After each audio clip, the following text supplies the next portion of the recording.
The market chatter going, and welcome on board Anuj Kapoor, head of UBS Global Banking. Anuj, thank you so much for taking time out this afternoon.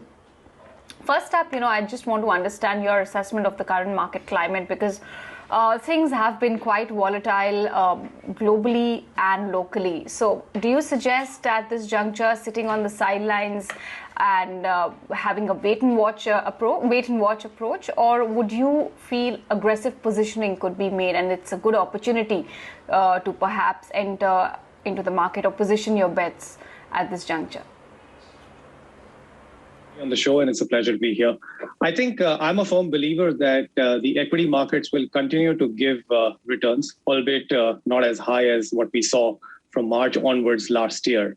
The general trajectory for emerging markets equities is positive, and India is sweetly positioned as far as emerging markets are concerned.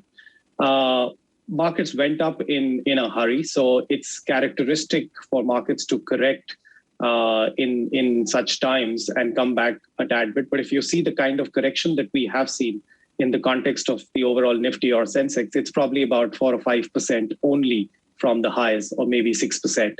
So I wouldn't be too perturbed by these corrections, and in a way, some of it is healthy. As the gap between the real economy as well as the markets narrows and corporate earnings start supporting this narrowing of the gap and the real economy picks up, I believe that markets will continue to give a positive return. So I would still stay invested, although I would say that it's not going to continue to be just a broad-based rally. So from an investment perspective, I would look at specific value picks and judiciously analyze stocks before investing.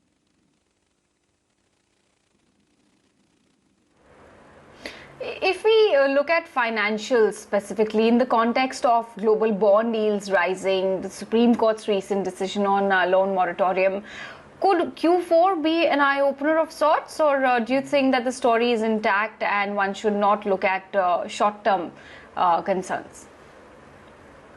So I think you're right. Q4 results are going to be very, very important, and there is going to be a lot of scrutiny as far as this quarter's results go. A couple of reasons for that. One, the recent Supreme Court ruling around recognition of NPAs and their diktat also on interest during the moratorium will clearly have an impact. Some of it has already been accounted for, in fact, a large part of it, but it still remains to be seen, and results would vary from bank to bank.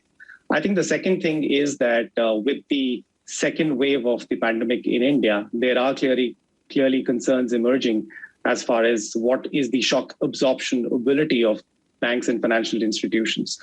The good thing is that most of the large and mid-sized banks in India raised capital last year and raised capital well ahead of time. This was, in a way, to face this sort of a situation wherein there could be potential shocks in the economy, and it remains to be seen how the second wave goes and its impact on the economy. But I think most of the banks have their financials in a healthy shape and have the ability to not just absorb these shocks, but also to capitalize on growth opportunities as they emerge when the pandemic is largely under control and the economy has picked up, which is expected to be the case this year. So I feel that at this stage, I would still be interested in banks and financial institutions, but Q4 results are going to be significantly under scrutiny, and it remains to be seen from bank to bank what is the shock absorption capability of each of these institutions.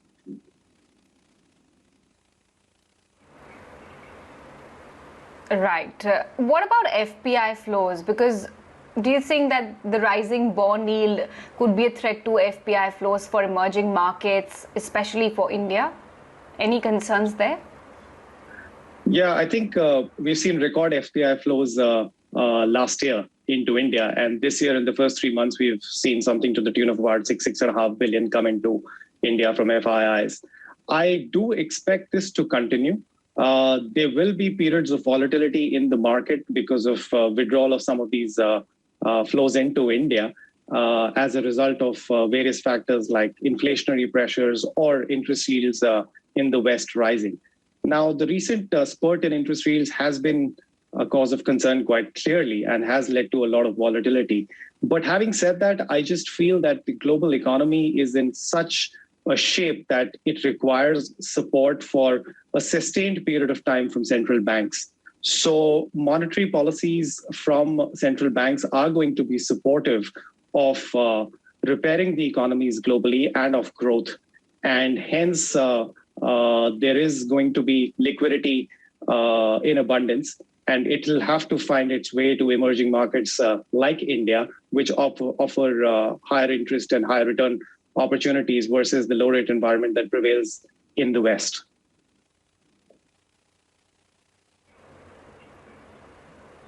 Right. So what is your view, given the current context, what is your view on valuations? Because they still seem to be a bit high for Indian equities. Any kind of sector allocation or, or a rejig of portfolio of sorts that you would like to suggest to viewers who are watching you right now?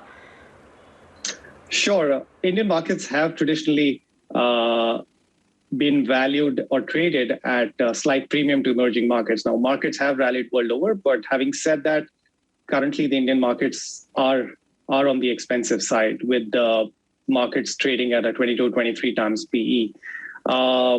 Which is why I said that, now the rally has become slightly more broad-based, and hence just taking a view that market's going to return you 20% overall this year is perhaps not the way I would think about it.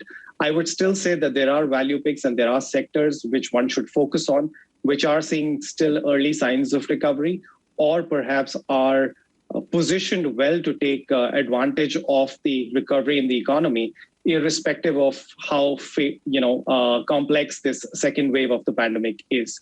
So I would still be strongly focused on the new economy, technology sectors. I think that's the future. And some of the business models in India have clearly elucidated that they would survive and perhaps change the way business happens and the way consumerism happens in India. So I would be very focused on that sector. I think financials still offer a decent opportunity. Again, not across the sector, but some of the large private banks are well positioned to exploit the market as the economy continues to recover, and some of the consumer staples as well. I would perhaps stay away for the time being from sectors like real estate and hospitality and aviation, which we clearly would have some sector leaders, and I would still bank on them. But having said that, these are sectors which may take some more time to recover, and hence I'd be cautious of them. Okay, noted.